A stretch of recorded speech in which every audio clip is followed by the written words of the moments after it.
Monsieur Pierre Dortiguet, vous êtes philosophe français spécialiste des questions internationales. Je vous remercie infiniment d'avoir eu la gentillesse d'accorder cet entretien à la radio francophone iranienne. Monsieur Dortiguet, s'agissant de cette coalition internationale menée par les Américains contre le groupe terroriste de Daesh, il y avait en fait quelque chose qui était toujours en fait posé, une question qui était posée de savoir si la Turquie va finir par rejoindre cette coalition ou pas. Recep Tayyip Erdogan, président turc, était en fait réticent à cette idée jusqu'à un passé récent, mais mardi, l'exécutif en fait a proposé un projet de résolution au Parlement, un projet de résolution au Parlement qui prévoit en fait l'autorisation à l'armée turque de mener des opérations militaires en Irak et en Syrie pour participer également à cette coalition contre Daesh. Le débat, on connaît déjà en fait l'issue parce que le parti au pouvoir dispose d'une majorité absolue au Parlement, va approuver largement en fait cette demande de l'exécutif turc. Comment expliquez-vous cette prise de position de la Turquie, s'il vous plaît? Eh bien, c'est une nécessité technique qui pousse la Turquie à engager ses troupes au sol, c'est-à-dire son infanterie.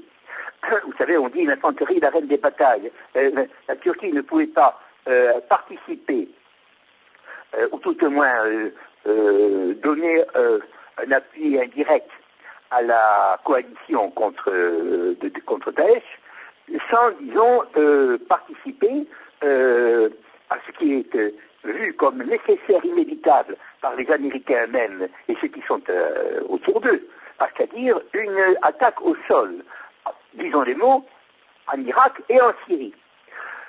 Dire que M. Erdogan a changé d'avis, oui, en effet, il ne le pensait pas au départ. Lui, il change d'avis, disons, en étant toujours sur la même route.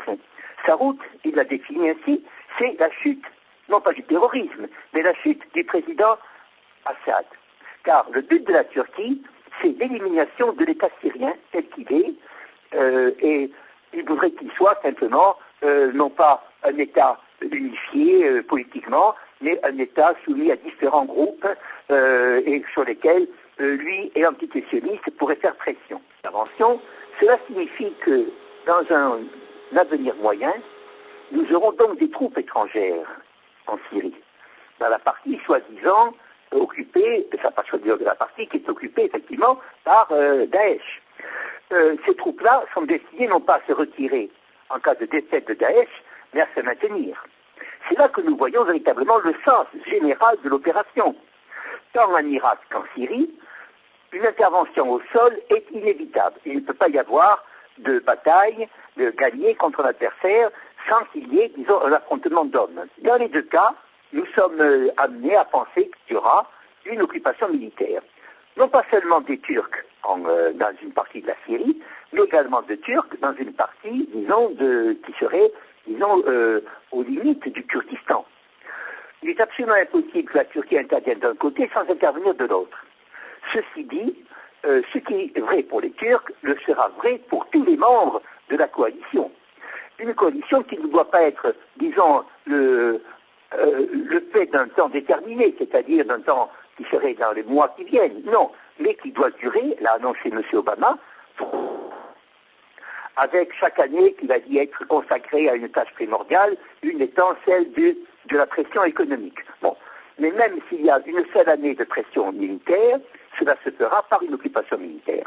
Donc nous avons toujours affaire, nous revenons toujours au même point de départ il y a 2 ans, c'est-à-dire que nous avons affaire à une attaque de la Syrie, celle-ci se défend, elle se défend contre les terroristes, une fois que nous avons, que nous, c'est-à-dire les Occidentaux et les Américains, ont formé contre elle, et maintenant, sous prétexte de dégager le pays de cette menace terroriste, que l'on présente même comme une menace mondiale, eh bien, nous allons, bien sûr, poursuivre par d'autres voies cette occupation dont on rêvait. Et voilà exactement, disons, comment se présente cette affaire. Est-ce que la Russie sera acceptée jusqu'au bout cette intervention militaire, c'est une question légitime, je veux dire, qui intéresse la défense russe. N'oublions pas que les gens de Daesh forment des groupes qui sont destinés à combattre tant auprès des Ouïghours de Chine que des musulmans de Russie, parmi les Tchétchènes et autres. Nous avons donc affaire là à un plan général dans lequel s'insère naturellement la Turquie. Depuis le début, la Turquie appartient à cette coalition, non pas la coalition anti-Daesh, mais à cette coalition formée de différents pays d'Arabie Saoudite, du Qatar et autres, qui veulent transformer le Proche-Orient, qui veulent, comme disait Bush, donner une autre carte du Proche-Orient. Monsieur Tortiguet, s'agissant de cette nouvelle proposition, cette nouvelle prise de position du président turc Recep Tayyip Erdogan, qui est intervenu en fait après son voyage à New York, ses rencontres avec les autorités américaines, surtout sa rencontre avec le vice-président américain Joe Biden, qui aurait été en fait consacré, selon des journalistes, à cette coalition anti-Daesh. Peut-on dire que là il y a eu une coordination une coordination entre Ankara et Washington en ce qui concerne cette nouvelle prise de position du gouvernement turc? Apparemment oui. Le signal du reste, c'est que M. Joe Biden, parmi tous les personnages, disons, autour d'Obama, est un de ceux plus, si on peut dire, que M. John Kerry avançait dans le sens d'une coopération d'intérêt entre l'antisémitisme et les Américains, etc. C'est-à-dire, c'est un homme qui est véritablement l'homme d'une croisade, hein, pour employer un mot dans son contexte. Il est certain que, vous savez que lorsque il y a eu d'autres opérations dans la région, M. Erdogan a demandé toujours le conseil des États-Unis, et aujourd'hui, bien sûr, c'est eux qui donnent le feu vert. La politique néo-ottomane de M. Erdogan, ce n'est pas pour faire une critique personnelle, c'est une critique idéologique, disons, est une illusion. Il n'y a pas du tout un retour de la Turquie à l'indépendance, disons, d'avant la guerre de 1914. Pas du tout.